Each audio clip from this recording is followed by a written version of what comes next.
নমস্কার। নমস্কার। আহ, আপনার নাম এবং চিত্রকর। হ্যাঁ, এই মুহূর্তে আমরা আছি, একটু পাশের চিত্রটা দেখাই।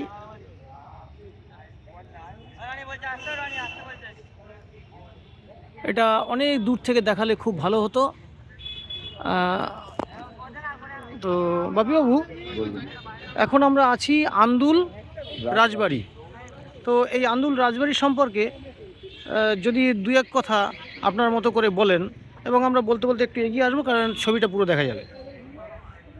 আমাদের এই ঐতিহ্য আন্দুল রাজবাড়ি, আমার যতদূর শোনা আমার বাবার মুখে, যে এই রাজ ইয়েটা, হুম। এটা বর্ধমানের রাজা বিজয় কেশরের হচ্ছে এইটা সমস্তটা এইখানে রাজের মানে যিনি রাজা ছিলেন তাকে সমস্ত কিছু এই দায়িত্বটা দিয়ে গেলেন রাজা বিজয় কেশর।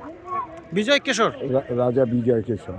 আচ্ছা আচ্ছা। এবং তিনি মাঝে মাঝে আসতেন এই রাজকোষের সমস্ত মানে আদায় বা অন্যান্য মানে খবরাখবরের জন্য রাজা বিজয় কেশর মাঝে মাঝে আসতেন।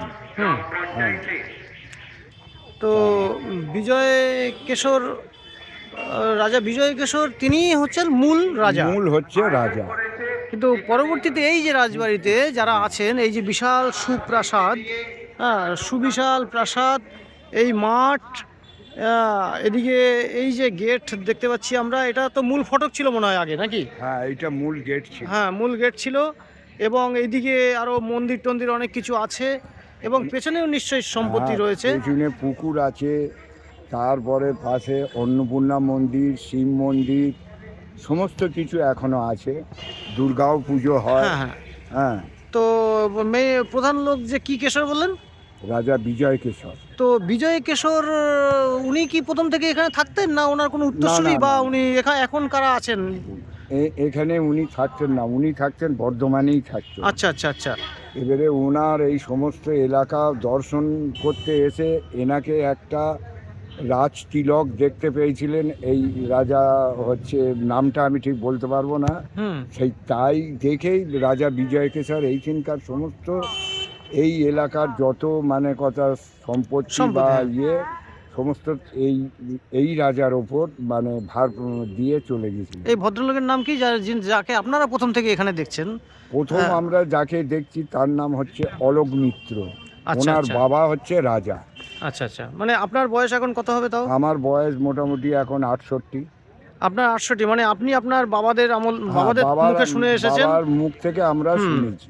তো তখনও কি এই ধ্বংসস্তূপ এইভাবে ছিল, না এর চেয়ে আর না, একটু ভালো ছিল? তখন অনেক ভালো ছিল। অনেক ভালো ছিল, আস্তে তখন আস্তে অনেক এরকম ভালো ভগ্ন দশা হয়ে যাচ্ছে। বারকে বার অনেক ভগ্ন দশায় নেমে চলে এসে। আচ্ছা আচ্ছা। তো তো আপনাদের তো নিশ্চয়ই খুব খুব গর্ব হয়, খুব ভালো লাগার বিষয়। তো আমার তো মনে হয় এগুলো রক্ষণাবেক্ষণ করে রাখলে। এবং আর একটা কথা আপনাকে বলি, বলুন। আমার হচ্ছে আমাদের এই সামনেই হচ্ছে প্রশস্ত চিত্রকর পাড়ায় বাড়ি। আচ্ছা আমরা হচ্ছে ঠাকুর তৈরি করি, আচ্ছা আচ্ছা। প্রতিমা। আমার বাবা এই রাজবাড়ির দুর্গা ঠাকুরও করেছেন। ওরে বাবা, আপনাকে হ্যাঁ। আলাদা করে বিশেষ প্রণাম জানাই যে আপনি, আপনাদের পরিবার এই রাজবাড়ির সাথে যুক্ত ছিলেন। হ্যাঁ, আসা যাওয়া ছিল। হ্যাঁ, এবং এই রাজবাড়ির দুর্গা ঠাকুর আমার বাবা করেছিলেন। এবং দুর্গা পুজোর সময় আমরা মোটামুটি এইখানে সমস্ত আড্ডা মারতাম। নবমীতে মোষ বলি হতো এখানে। আচ্ছা। কামান হচ্ছে এই পাশে এই সব অঞ্চলে, না? এই যে এই সব অঞ্চলে কামান হচ্ছে তোপ হতো। 4 দিনে 4টে তখন তোপ কি এই হতো। রাস্তাঘাট এগুলো এরকম তো ছিল না, পুরো গ্রাম ছিল নাকি? না, তখন এত গাড়ি গদ্দর মানে শহর নগরী আর কি। একটা মতো ছিল। আচ্ছা, এই মিত্র পরিবারের সাথে আপনাদের বর্তমানে এখন কেমন মিত্র পরিবারের যাতায়াত সঙ্গে কেমন? এখন সমস্ত ছেলেমেয়েরা মানে অন্যরকম হয়ে মানে গেছে বুঝতে এখন। পেরেছি, তখনকার সেই আভিজাত্য, হ্যাঁ, সেই না, ভাবাবেগ, সেই সেই ইয়েটা আর নেই। সূত্রটা অন্যরকম ছিল। এখন আছে এই আর কি, পাড়া প্রতিবেশী আছে হিসেবে। এনাদের এই হচ্ছে যে আমি একটু দেখাচ্ছি। হ্যাঁ, বলুন, আপনি বলুন। যিনি হচ্ছে অলোক মিত্র যিনি ছিলেন, হ্যাঁ, ওনার বাবা আসুন আমরা রাজা একটু এদিকে ছিলেন। হেঁটে আসি। হ্যাঁ। অলোক মিত্রের ছেলে ছিলেন খোকন মিত্র, হুম। যার হচ্ছে স্বপ্না সিনেমা হল। আচ্ছা আচ্ছা আচ্ছা। খোকন মিত্রের মেয়ের নামে ওই স্বপ্না সিনেমা হল করেছিলেন। হুম। এখন স্বপ্না সিনেমা হলে যিনি মালিক খোকন মিত্র, ওনারই এখন ছেলে আছেন, হ্যাঁ, বুবাই মিত্র। ওনারা কি সমাজের কোনো বিশেষ কিছুর সাথে যুক্ত আছেন? আমি ঠিক বলতে পারবো আচ্ছা, না, আচ্ছা, এই আচ্ছা। ধারে যাতায়াত নেই তো, তবে হুম। খোকন মিত্র বুবাই মিত্র আছেন, এনার পরিবার আছেন, রাজার হচ্ছে উত্তরাধিকার আছে, এই পর্যন্ত জানি। আর বর্ধমানে রাজার সাথে কোনো সেইভাবে? না, আচ্ছা, আচ্ছা, আচ্ছা। যাই হোক, এটা আমারও খুব ভালো লাগলো। এত বড় একটি দর্শনীয় জায়গা এবং আভিজাত্যপূর্ণ স্থান, এটা আমারও মাথায় ছিল না অতটা। আমি নিজেও পশ্চিমবঙ্গেরই নাগরিক, আমি গড়িয়াতে থাকি। এর একটা ইতিহাস আছে। হ্যাঁ, এটা বলুন। বিমল মিত্রর হচ্ছে বেগম মেরি বিশ্বাসে সমস্ত এই রাজবাড়ির ইতিহাস আছে। বেগম মেরি বিশ্বাস বাংলা সিনেমা? বাংলা সিনেমা, বিমল মিত্রের লেখা। আচ্ছা, আচ্ছা, আচ্ছা। আপনার কি নাম বললেন? আমার নাম বাপি চিত্রকর। বাপি চিত্রকর। আমি কে জানেন?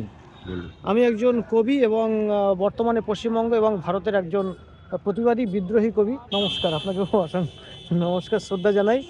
আমি এইখানে এসে আপনার থেকে এই সাক্ষাৎকারটুকু নিতে পেরে আমার খুব ভালো লাগছে, খুবই ভালো লাগছে যে এগুলো মানুষের নতুন প্রজন্মের কাছে পৌঁছানোর দরকার।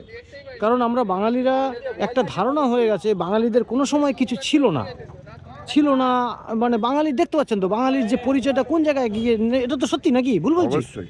সেই জায়গায় দাঁড়িয়ে এই সব বিষয়গুলো কিন্তু আমাদেরকে ধরে রাখলে, সংরক্ষণ করলে আমরা কিন্তু শিকড় যে আমাদের কোথায় ছিল এবং আমাদের আধিপত্যটা কতটা গভীরে ছিল সেটা কিন্তু এইসব পুরনো নিদর্শন প্রমাণ করে। কি বলেন?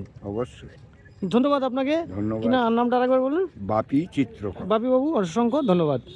পশ্চিমবঙ্গের সকল মানুষের কাছে আপনার এই বক্তব্য পৌঁছে যাক, এই কামনা রেখে আজকের মতো বিদায় জানাচ্ছি। নমস্কার। নমস্কার।